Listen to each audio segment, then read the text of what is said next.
Welcome to Season Conversations, our second event for the year. We plan on having a conversation every month, and it's going to be a different topic. Last month, it was the truth about touring senior communities. This month, the truth about trust, wills, and guardianship. And next month, we'll be talking about simplifying and downsizing and right-sizing. So without further ado, I want to thank, the reason we're able to do this is because of our legacy partners. And I want to give a shout out to the Ebby Holiday Companies. And we have me and Tamara as representatives, and Tana. Thank you all. And we also have Dallas Supreme Relocations and Network of Community Ministries. We have the Blue Book, Seniors Blue Book, Ms. Warshawski. Did I get it right? Awesome. Okay, and because we're here at this beautiful venue, I would like to give Ms. Jane Kovacs a few seconds to tell about this beautiful space and building that the Network of Community Ministries provides. Thank you. I've had questions about what Network is and what we do, and I printed this off. We are really based on volunteers. We have a big need for volunteers. We have a clothes closet. We have a food bank. At Christmas, we provided toys for children. We've done clothing drives. Our partners are mostly churches in the area, and as I said, we do service 10 zip codes. We have a mobile pantry. We do educational programs. We can provide utility assistance. We have a case manager here. We have GED classes. We have life skills seminars. We can do home delivery. We have a handyman project. If someone needs help in their home, putting up maybe handrails in the restrooms, or I have a lady who her son is disabled and she needs help to clean out his storage unit and move his belongings to her home. Those are things that we can do.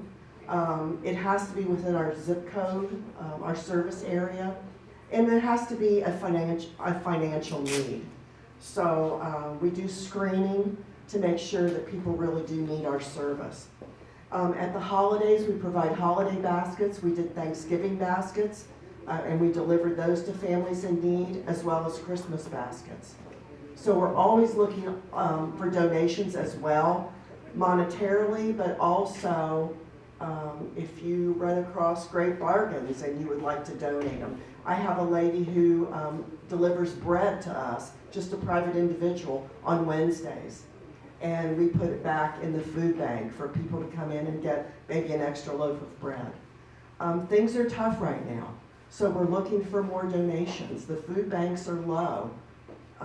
The clothes closet, we can always use donations of clothing.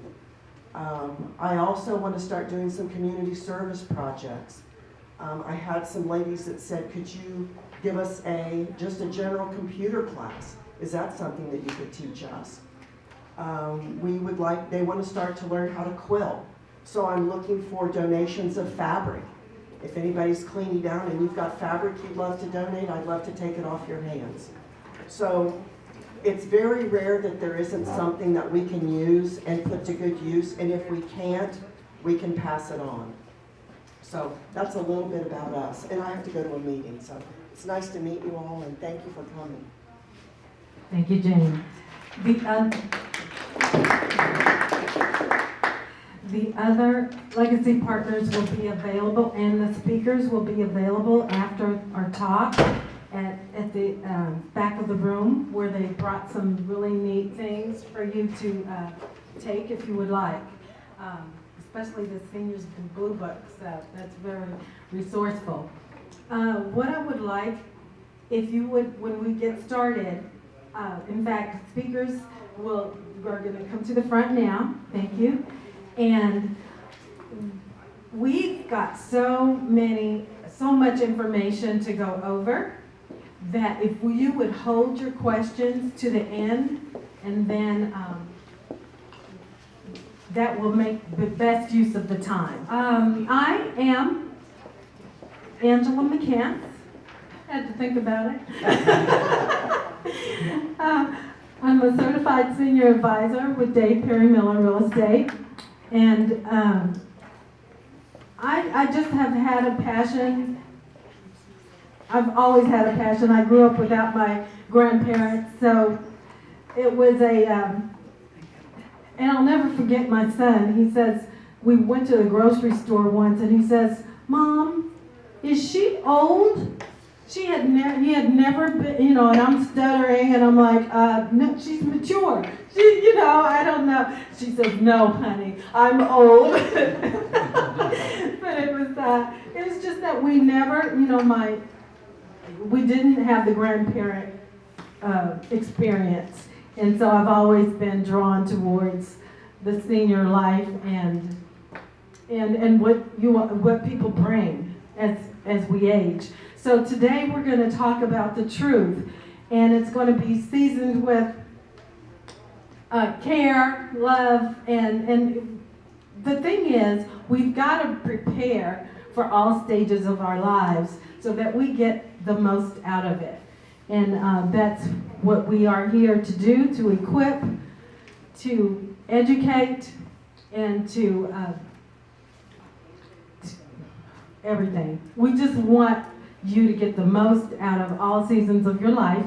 And with that, I would like to introduce, or they will introduce themselves so that you get the most out of this talk, and we'll go right into the questions. So thanks for being here. This will be recorded, so make sure that you get your email on the sheet if you would like a copy. Thank you. So we're going to get started with Mike Rippert. Would you please share your name, organization, role, and a little bit about your background? Sure. Hi everyone, I'm Mike Rippert. I'm a senior partner at Spectrum Advisors. And Spectrum Advisors is a comprehensive wealth management or a financial planning firm, and we've been doing that about 39 years. I know I don't look it, right? You're thinking, enjoyed doing this forever, it seems like. We help clients coordinate all aspects of their financial plan, their insurance, their investments, their retirement income planning, their estate planning, work with attorneys, their tax reduction strategies. So all of that together. And they mainly come to us to find. Most people don't really have a comprehensive plan. They have bits and pieces, so they try to pull it together with us, and they're looking for efficiencies that they haven't discovered yet. So those are the main reasons people come to us. Did that answer the question? Yes. Okay. Thank you. Isaac? My name is Isaac Shutt, and I am the owner of a law office here in Richardson called Shutt Law Firm, and been doing this for about 12 years now. It's hard to believe, time flies. But our office here in Richardson does nothing but wills and trusts, and everything that we're going to talk about today is kind of my sandbox. And that's all we do, and we have a lot of fun playing in our sandbox. It can be a little weird sometimes saying it's fun talking about death and dying, but it doesn't have to be a bad experience. And so we're real warm when we do it, and we make people feel comfortable and try to make that process as enjoyable as it can be. So, my name's Isaac with Shutt Law Firm, and I'm really thankful to be here. Thank you. Teresa? Good morning. I'm Teresa Walker. I'm a CPA with Bland Garvey. We are a full-service tax and accounting firm in Richardson. We recently celebrated our 50th anniversary, so we're very proud to be in this area that long. I personally have been with the firm 20 years, and I actually have a niche at the firm. I do accounting and taxes, but I like working with seniors and their families. I'm also a certified senior advisor. And I got into that niche as a result of helping my own parents and realizing that they were not alone in this, and I was not alone in this. There are other people that also need help. So that is why I got into this niche of helping seniors. I've also, on the occasion, served as a trustee for people that need an independent trustee, so I have insight into that as well. And I'm looking forward to our time together this morning. Thank you. Thank you. Can I see hands raised if you own a home? Okay, thank you. Because I got to the closing table once, and a woman had written a will, but she was not able, that house was not able to be sold because of the will. It was convoluted, and the heirship affidavit situation just messed up the whole thing. In fact, the family that, the people that thought they had ownership had kind of, I'm not thinking of the word, but put out the person that was there, that was a family member. So they were angry at this point. So in terms of cooperation, that didn't quite help. So Isaac, let's start by talking about documentation issues. What issues can come up as someone is trying to transfer property? Well, if we're talking about somebody who's incapacitated or older or things like that, that can create a ton of problems. And so if we're talking about an incapacity, the documents that you really need to have are powers of attorney. And so somebody that you really trust needs to have a durable general power of attorney where they can handle things for you if you do become incapacitated. I think communication is so important that families are talking to each other. Because sometimes if families aren't in tune to what's going on, we don't know that maybe there's an incapacity issue. Your trusted advisors, your CPA, your financial advisor, sometimes your banker, these are people who are great resources who can spot problems and can make sure that if there's an issue, the family can do things like make sure a power of attorney is in place. The problem is, if we're talking about incapacity, if you don't have proper planning on the front end, then we get into a nasty legal process called guardianship. And I handle guardianships in my law office. I think they're fun, but I guarantee you nobody else does. And so it is a court process where a judge says that this loved one should no longer have the right to make decisions for himself or herself. And the process of selling a home is not a lot of fun with a guardianship because the judge has to approve everything. So if you had a power of attorney, it would be a relatively easy process to sell a home. But if we're doing a guardianship, we're talking about an expensive legal process that will require at least 5 court hearings and multiple attorneys. So you can imagine what that does to the expense and the timeline of dealing with the sale of a property there. So it's important, a little bit of planning. What's the saying? An ounce of cure is worth the whatever. You know what I'm talking about. Thank you for making me feel better. And eviction is the word I was trying to think of. Well, what about a will? Is it necessary? Yeah, sometimes when I talk to maybe a prospective new client, the feedback I hear is, well, I don't have much. I'm like, well, you have something. Everybody has an estate. I mean, you've got clothes. Those clothes might mean something to somebody. And I think almost everybody in here says they own a home. And so that's important. So what happens if you pass away? What's going to happen with that home? And kind of your baseline of transitioning the ownership of that home upon your death is a will, and everybody ought to at least have one of those. And there's no excuse not to. They're cheap, they're easy. It's not a bad process. So you don't have a good excuse not to have one. And then if you want to kick it up a level, we can talk about doing a trust. Trusts are awesome. I love trusts. And if you put your home in the trust, then there's no probate court after you die for your family to go through. So there'll be no attorneys or judges or anything like that if you die still owning that home. Your trust will automatically transfer that to the people that you want upon your passing. Okay, good. So we won't start talking about that individually, each one of those documents. Let's start out with the trust, since you just introduced it. What can you add to that as a trustee, Teresa? Well, if you have a trust, and you may or may not want to name a family member as that trustee. You can also name an independent trustee. There's a lot of reasons for that. There could be disgruntled children. There could be family members that don't get along. There could be just not wanting the children to bear that burden of the process and the decisions that are involved. So as a trustee, they have the ability, let's say you did have your home in a trust and you pass away and you get to avoid the probate process. The trustee has the ability to move pretty quickly in doing whatever was desired of that home, to sell it, distribute the proceeds, whatever. They also have the ability to get access to bank accounts and other assets much quicker than going through the probate process.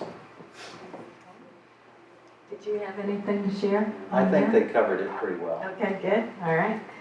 Well, Isaac, there was one situation where I had, and they did have a will, and there wasn't a probate issue, but it wasn't deeded correctly.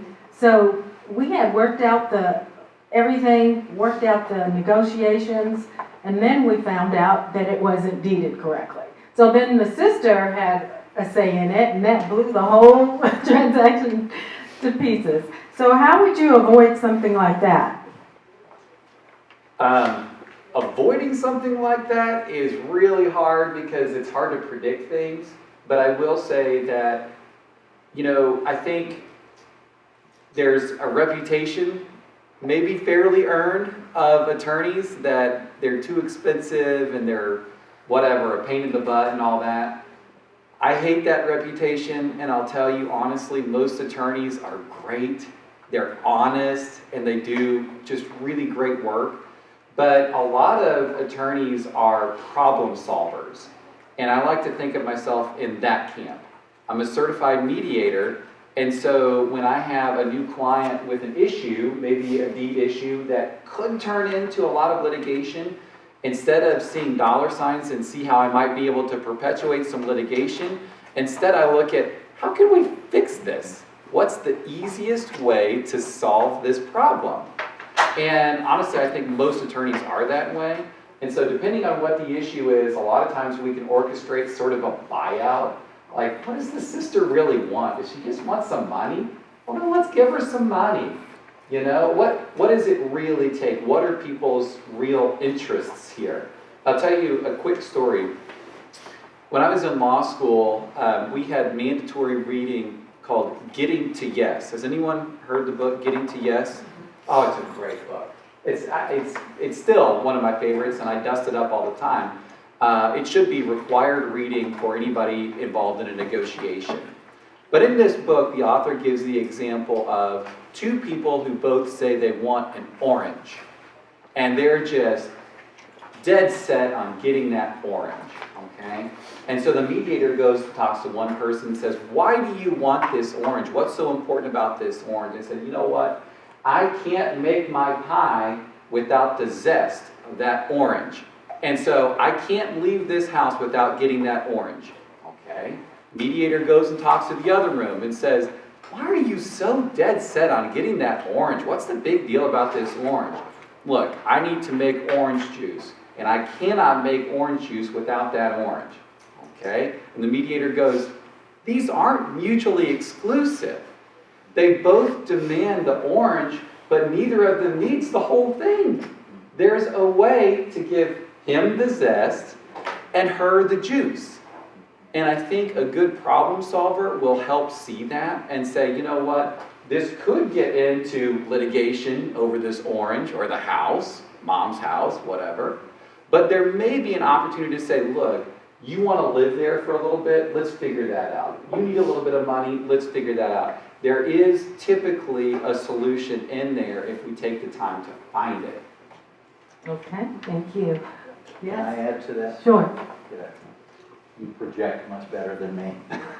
I'm a planner, so actually problem solving is part of that, but actually predetermining future potential problems and solving them before they come about. So in the situation that Angela described, you all are here, you have the opportunity to plan ahead. So I'm going to mention this side, which is you can take your situation and either create a will or a trust. Both are appropriate for different people. They both do similar things. They distribute assets.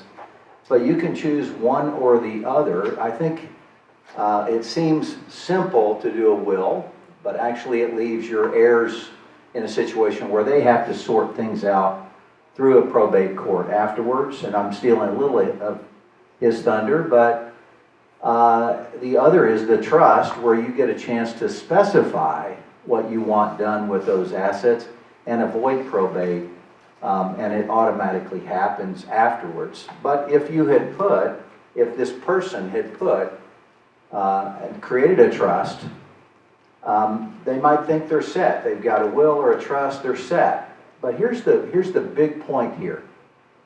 Oftentimes, people forget to go back and change their assets or their accounts to align with the documents, the legal documents they have. And therefore, you spend a lot of money getting documents in place, but forgot to do the second part, which is making sure that all of the accounts line up with the ownership of who owns these assets that you've just written about. It'd be analogous to building a house and making plans of building a house and forgetting to put a roof on it. And what happens when the rain comes? Everything gets trashed and destroyed. It's messy. And so that's my suggestion is, as a planner, if you're going to do, especially a trust, you need to have all of the accounts aligned with that. Is that right? Oh yeah, absolutely. Yeah, in fact, if there's something that at our office I don't want to say make fun of, but a problem that we see with estate plans that have been done previously, it's that somebody sold this family a very expensive trust and never told them that you had to put stuff in it. And that's so important. And, Mr. Reppert's exactly right. Having a good financial advisor, honestly, a good accountant to help you with these things, to make sure that, okay, well, I've got the legal structure there in my trust. Now have I put my stuff in it? These are the people you go and talk to. So what we do at our office is, number one, I'm going to make sure I'm doing a trust. If I set up a trust for a client, I'm going to make sure they leave my office with a deed for their home to make sure that the home is in there so we avoid Angela's situation. And the next thing I'm going to do is say, client, look at me. You're going to go talk to Mike. Okay? So the next thing you're going to do is you're going to go talk to him and make sure that the beneficiary designations align with the plan that we've just done, because I don't want to have a bad conversation with your family after you die and say, this was a cute trust. It would have worked really well. But because you didn't put anything in it, it's just fancy paper.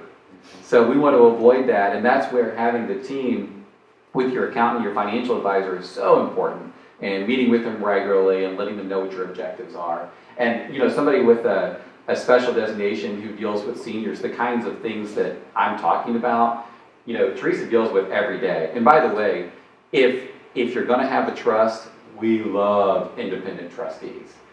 Somebody like Teresa who doesn't have a dog in the fight is just amazing. I'll give you kind of an example.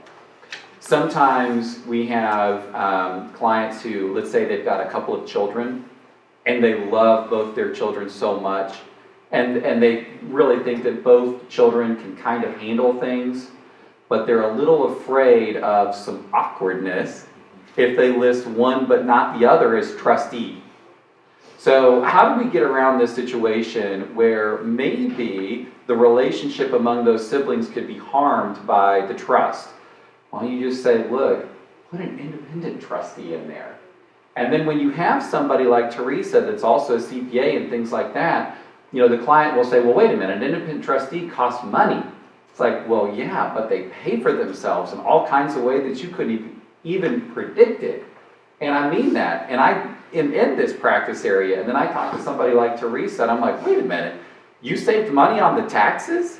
You were able to see that we were paying too much on a mortgage? All these things that I wouldn't have even thought of, she more than pays for her fee.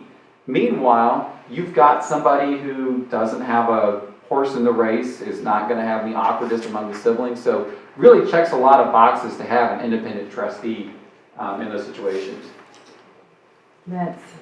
I've really seen that happen in several transactions where something was missing. Like towards the senior, they were in their late 80s and they had a trust, but whoever did their trust did not look into their taxes. So bottom line is they did not have any senior exemption or even homestead exemption. It just hurt me. I was like, out. So that's another reason I'm in this senior situation. I just wanted to give a real life example of what Isaac was talking about with the trust and making sure you put everything in the trust. I had a client that, this was after the fact, she had a trust and she had very dutifully put all of her assets in the name of her trust, and she had sent off the beneficiary designation change to her life insurance company and thought it had been handled. Well, she passed away, and then we started gathering assets and realized they never got that beneficiary designation change, and they were pretty much heels dug in the sand. They were not going to accept it after the fact. So we still had to go to probate and incur the additional expense of that to name me as an executor just to get access to this life insurance policy, because she just didn't take it one step further to make sure that that beneficiary designation had been changed. Thank you. What about power of attorney? How does that play into importance? I'll start, but I think both of these folks can talk about powers of attorney as well. First of all, there's not such a thing as a one-size-fits-all power of attorney. So there's a medical power of attorney, and kind of in a broad sense, there's also a financial power of attorney. In the code, it's referred to as a general power of attorney. And in that code, they give an example called a statutory durable power of attorney. And a lot of people will use that. We don't use statutory durable powers of attorney in our office. Not that they're illegal or wrong or anything like that. But a statutory durable power of attorney says, okay, dear potential power of attorney maker, your power of attorney can kind of say whatever you want, or it can look like this, blah, and then it gives like check boxes, like where you can initial, I want to give my agent the ability to do this, and to do that, and to do this, and to do that. The reason we don't use them is because if I'm the recipient of that power of attorney, like a bank or something like that, I'm not going to know when things were crossed out on that form or when they were initialed. And that can kind of put the financial institution in sort of an awkward spot.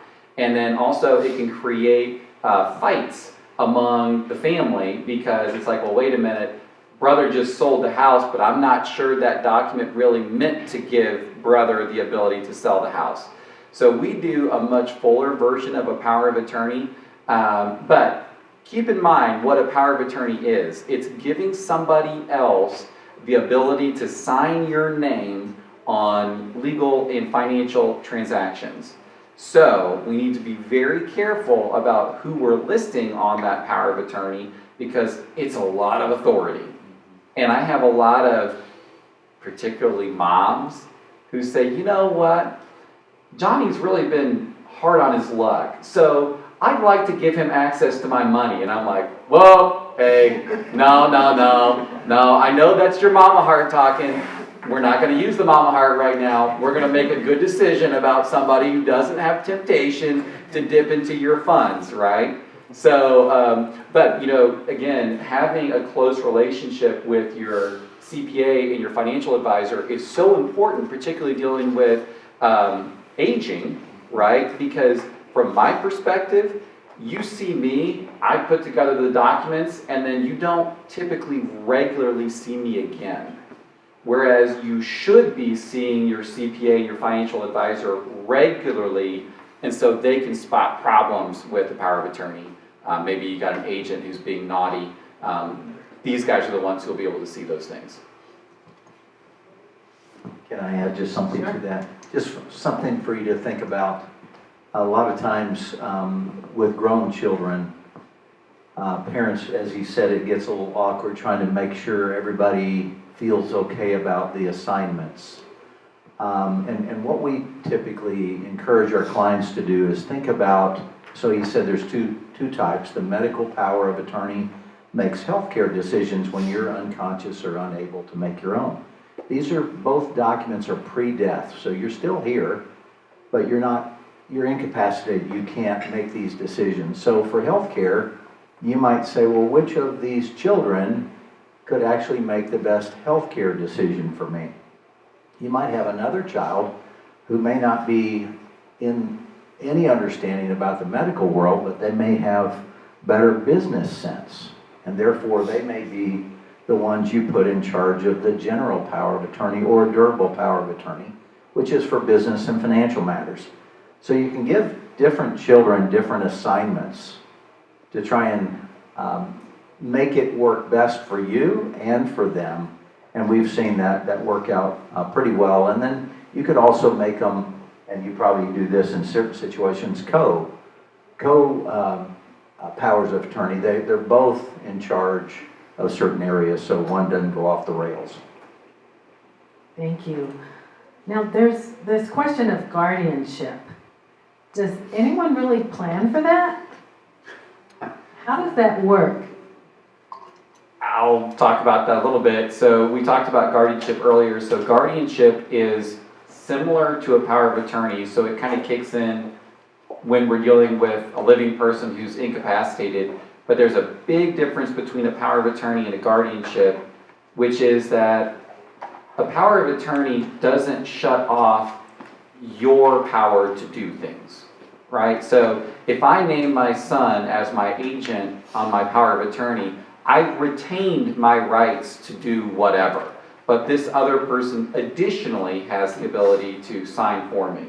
With a guardianship, you have a judge who says, you know what, it's not a good idea for you to have those rights anymore.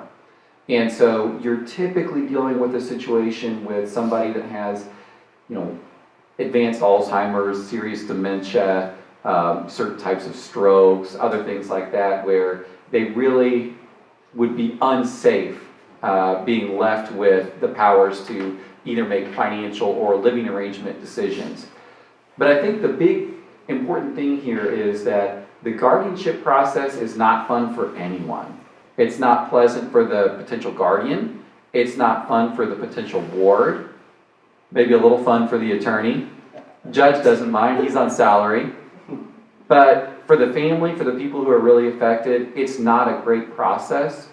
And most of the time, a guardianship could have been avoided with better planning. So most of our clients who have the medical power of attorney, who have the financial power of attorney, and who have a good support system, they're never going to be in a position to need a guardian because the structure is already in place to deal with incapacity.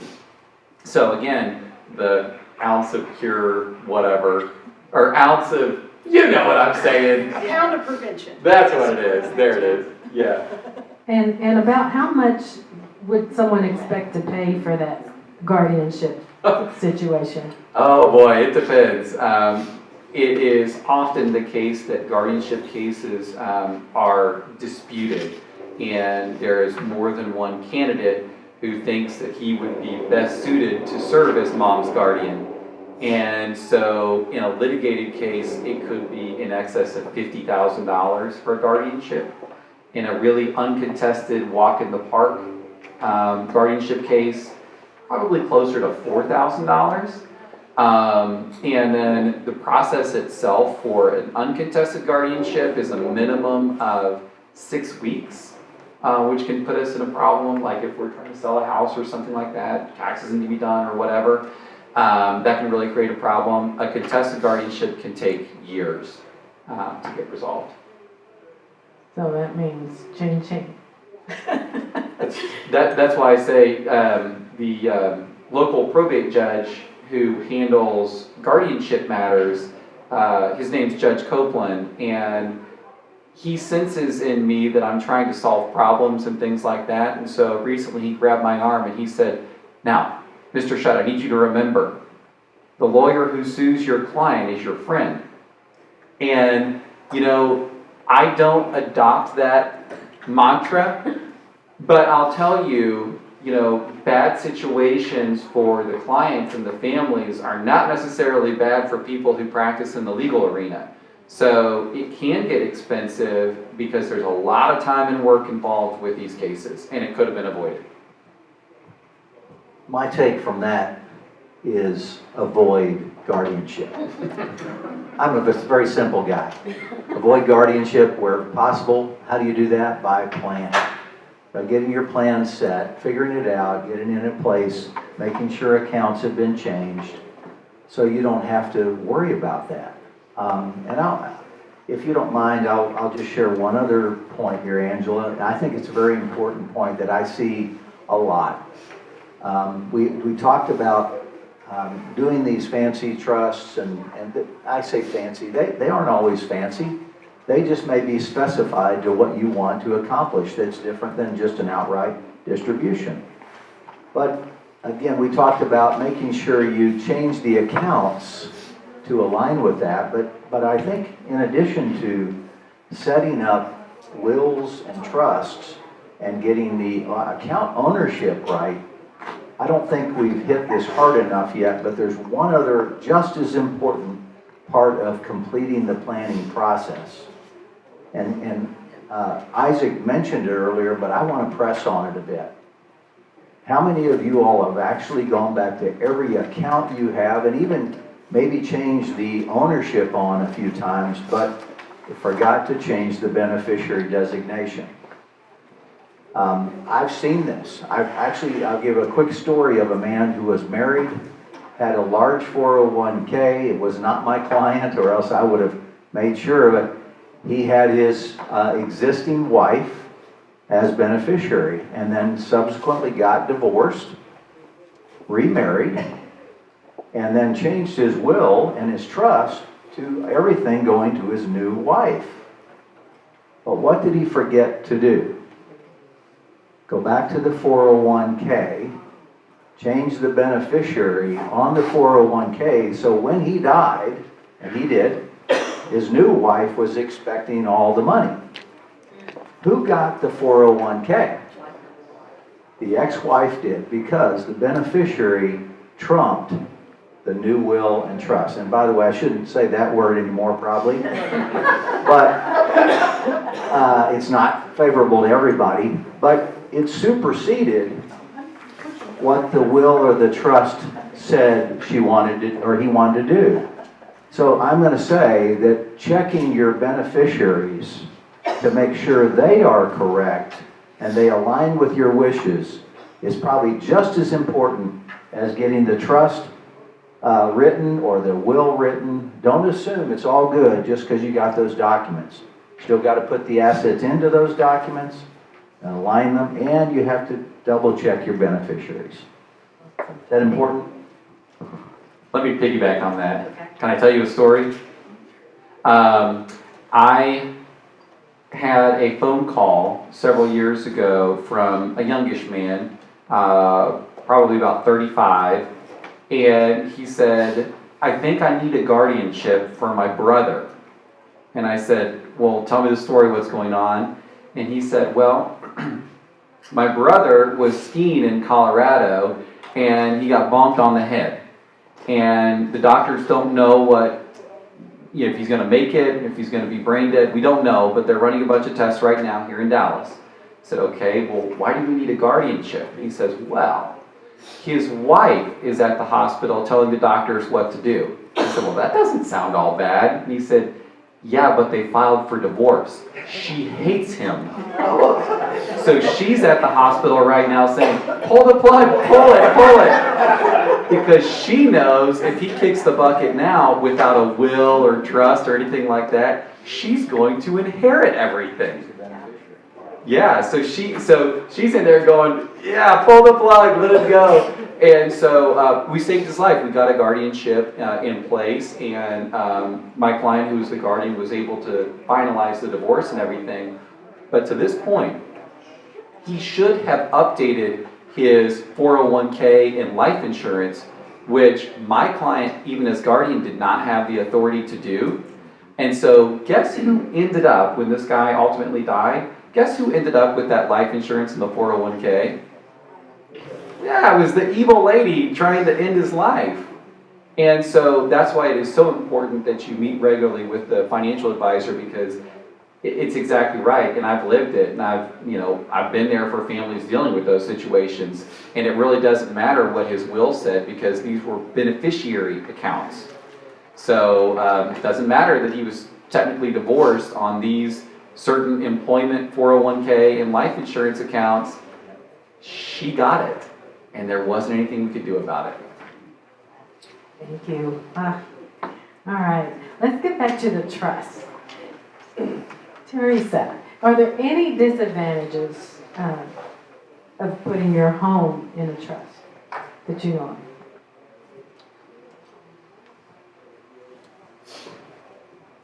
Isaac, you may want to piggyback on this. The only disadvantage I can think of is that it was valued so low that it might qualify for the small estate.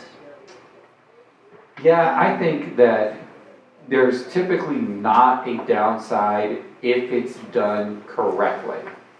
So there are, like in my field, we'll call them trust mills. So online organizations, or maybe some company based out of Chicago, that maybe a client saw an ad on TV about saying you need to get your trust and all this kind of stuff. If your trust is not what qualifies as a qualifying trust under the Texas Property Code, you may lose your exemptions.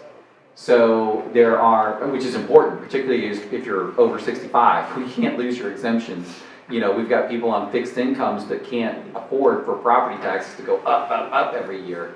So I would say there's typically not a downside if it's done correctly. Does that answer the question, Angela? So typically, you don't have a homestead exemption if your home is in a trust? It has to have kind of magic wording in there. And so when we do ours, it's almost funny. Like we put like in bold and we add an additional paragraph, to leave no doubt, this is a qualifying trust under section 41.008 of the Texas Property Code.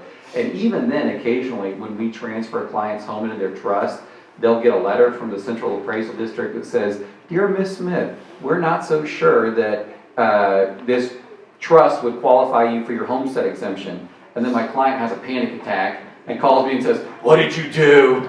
And I said, "I didn't do anything, it's fine."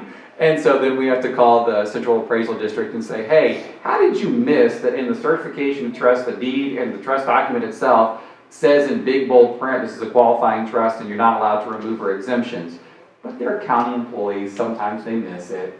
So we give them grace.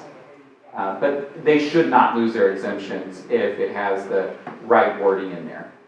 Awesome. Okay, now, audience, do you have questions? Okay.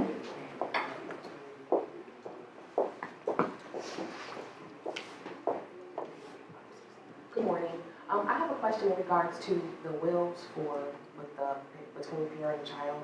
If there's only one biological child, are wills or power of attorney still needed? Because I have an elderly parent in Florida looking to relocate here, I'm the only child, so I guess in the state of Florida, I have next of kin, but we still have a will in place, we had everything updated. But with him coming here, I didn't know if I needed to have everything updated for the state of Texas, and if it really mattered, because my name is on everything anyway, if it still needed to have that update, because I guess, am I considered next of kin for Texas, or if the parent or the person does not have a spouse or anyone else legally obligated to do anything on their behalf? So they do have a will, but it's from Florida? Correct, because that's where they currently reside. Okay, so the good news is, even if they relocate to Texas and then end up ultimately passing away here, that will is still valid. Okay. It just needs to be valid under Florida law. Might be a little bit more work for the attorney to prove to the judge that it's valid under Florida law. We'll have to just do a little bit of research and that kind of thing. So I would still recommend that they have a Texas will, which again, it's easy, it's not that expensive. Just you're going to be the one dealing with this. So you're doing yourself a huge favor by getting that will and power of attorney and all that done. If there were no valid will and they died here owning property, if there was anything that they owned without a beneficiary designation, then we would be looking at a determination of heirship process or a small state affidavit, which are legal processes that are through the probate court. And typically, when you look at costs, probating a will is about the same as a small state affidavit, but our Dallas County judge, who currently handles approving small state affidavits, he brags about denying them. He says 90% of the small state affidavits that he deals with in Dallas County are rejected. So, yes, you're already good, but you could make it better by getting them Texas wills and powers of attorney when they get back here. Oh, I thought I saw a hand raised over here. No? Okay. Oh, sorry. Could you talk about pour over wills? Yeah. Pour over will is sort of the nickname for a will that is designed to work in conjunction with your trust. And it's easier to describe what it is by giving an example. So let's say we have a situation where Mike described where we have a trust and the beneficiary designations weren't done, and let's say there's some assets that either aren't beneficiary designated to an individual or aren't beneficiary designated to the trust, okay? So they're just kind of like hanging assets that aren't pointing to the trust. Well, then when you die, the pour over will is the way to get things out of your individual name into the trust. So basically that will says, anything that wasn't in my trust when I died, pour it over into my trust at that time. So I'm always, anytime I do a trust at my office, I'm going to insist that the client get a pour over will because you really can't anticipate. I'll give you some funny stories, just quick ones. I had a client who had done some really amazing estate planning. They'd had trusts for over 20 years, and they had accumulated a lot of land in Denton County. And on one tract, it was long and skinny, and the neighbors had put in a new fence. And the fence was straight-ish. And it kind of went like this, and it kind of went like that, and so we had a situation where my client's parents, who had the trust, and their neighbors got involved in a legal dispute about who owns what, are we going to relocate the fence, how's this going to work out? So they came to a settlement where they said, okay, we'll just have it redeeded so that the fence can stay where it is. Well, by the time that deed was done, the parents both had died. And so the new deed was in their individual names.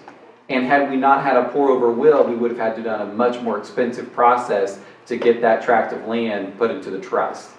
Another example that's hit a lot of people during this COVID era are people who've gotten COVID checks.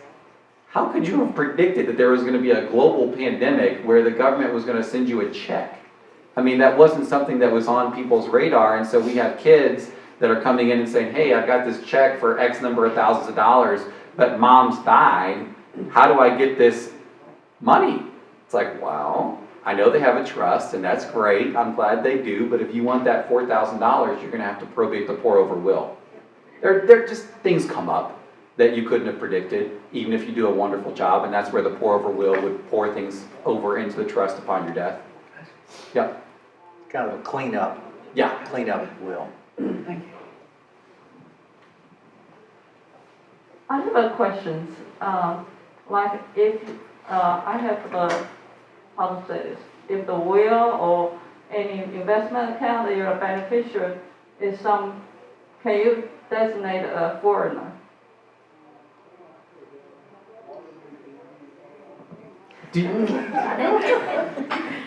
I'm going to choose my words carefully, and you know, let me tell you, I can save you about $100,000 in a legal education and tell you, in the first 2 years of law school, all we learn is the answer to everything is, it depends. So I'm actually probably not qualified to answer the question about whether the foreigner can receive things. I think the answer is generally yes, but it probably depends on the type of account it is. And usually it's going to be your CPA or your financial advisor that's going to look into those things and make recommendations for you. It doesn't really have to do with drafting a will or trust. It has to do with legal arrangements that our government might have with a foreign government and tax issues and things like that. Yes, it could depend on what country it is, or, I mean, I have had a situation where I had to deal with naming beneficiaries in New Zealand, and I'm lucky at my firm that we're in an international accounting group, so I had a New Zealand CPA. I was able to call and find out what the, the treaties are between countries and make sure that was going to be okay. So it depends. It might depend on what country it is. I have several questions. Oh, there you go. The first couple are probably for Teresa. So Teresa, for the independent trustee, such as a CPA like yourself, what kind of costs are people looking at? For me, I normally charge an hourly rate because they're all different. Some of them are really simple. You get access to the accounts and you distribute the money. Some of them become involved because of issues, because of personalities, because of misunderstandings, because of how many assets there are, what you have to sell. So honestly, it can just, I'd say it depends, but it depends, and really it's just an hourly rate. And then, can you talk a little bit about tax rates when you have assets in your personal name versus in a trust? I'm under the impression that trusts are taxed at a higher rate. Well, it yes and no. So again, it depends. So if you set up a living trust, then the activity continues to be reported on your personal tax return. So you're still paying taxes at your personal rate. If you set up a different kind of trust, let's say an irrevocable trust that you've got to set up a separate entity for, trusts do pay taxes at a higher rate because they get to the higher rate very fast. It's not the same brackets that we have individually. So if you're in a situation where the trust is having to pay the tax versus being distributed down to beneficiaries possibly, and they're getting their tax rate, they can be very high. A trust tax rate can be very high. What is very high? They can get to the highest tax rate, 32%, really quick. Like it might take an individual to have $400,000 of taxable income to get there. In a trust, it could, I don't know the table off the top of my head, but it's very low. It's like, the first $12,000 of income, it already jumps to the next tax rate. Okay. Then the next question is, I don't remember his name, in the middle. Isaac, thank you. Isaac, from what I heard you talking about, so beneficiary, power of attorney, transfer on death are like in the hierarchy of when someone dies, what happens to their assets. Those would be the top tier, like that's what would happen, then whatever the trust says, or whatever the will says would happen next, and then the trust? Like, help me to understand. So if the will says everything goes to my mother, the trust says everything goes to my father, and my beneficiary transfer on death and power, I don't remember what POD stands for now. Anyways, what all of those things mean is all going to my daughter, who actually gets my stuff. I think that literally is a law school question we had on an exam. So yes, there is a hierarchy. So whoever is listed on the beneficiary designation is usually going to get it, okay? So if there is no beneficiary, then it's probably going to go through the will, not the trust. Because the trust, think of it like, almost like a company. And if you don't have something outside, like a beneficiary designation form or a deed, to point to that company, it doesn't automatically hop in, right? So if you don't provide that link, then it's going to be the will. So beneficiary would be kind of top, then it would be will, and then trust would be lowest. Thank you. Could I ask another question? Okay. So is there anything that we shouldn't put in our trust? It depends. I wasn't making a joke. That really is the answer. It actually really does depend. And that is such a case-by-case type of thing. I'll give you one kind of disastrous example. Typically, we're going to be putting clients' homes into a trust.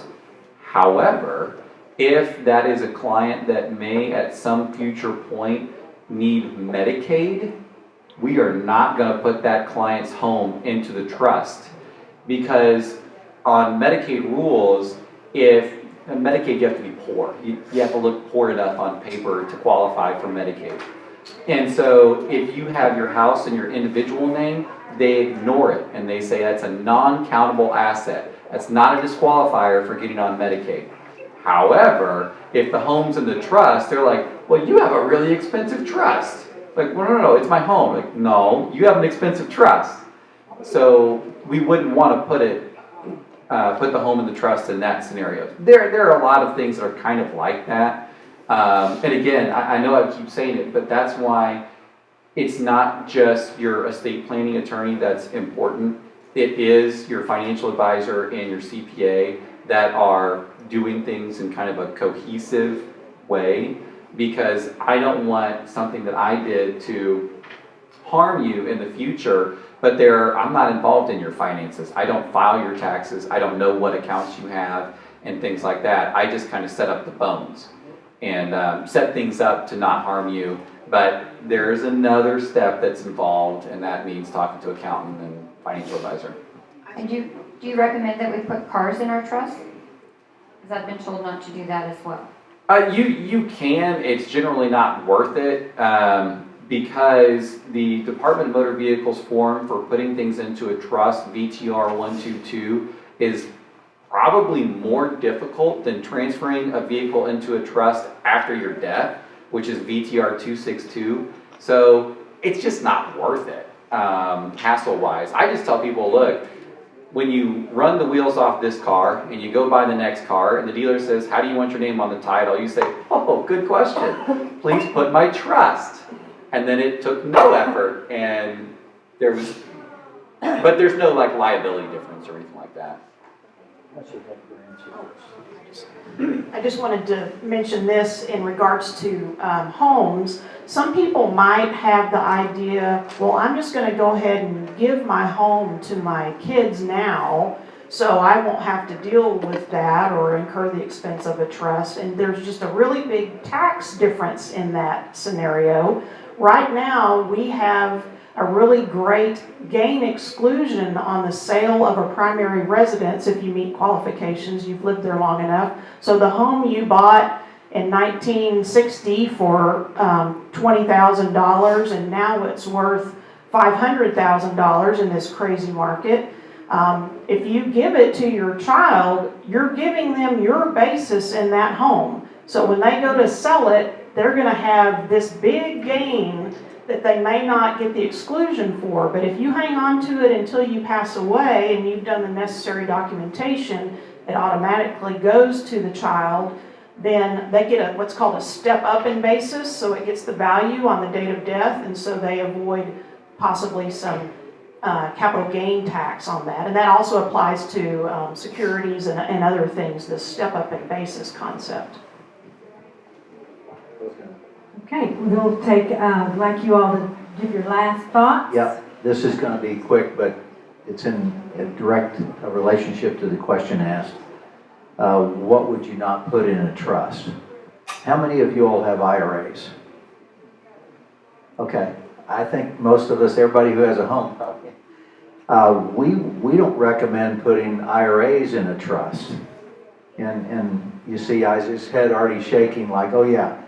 Because IRAs are individually, individual retirement accounts are owned by an individual with certain tax benefits in that IRA. And if you specify a named beneficiary, remember the beneficiary is the highest in the hierarchy of delivery to the next generation or whoever, they would get other tax benefits that wouldn't be as good if it passed through a trust or a will. And so we don't recommend putting IRA assets in the trust as owner anyway.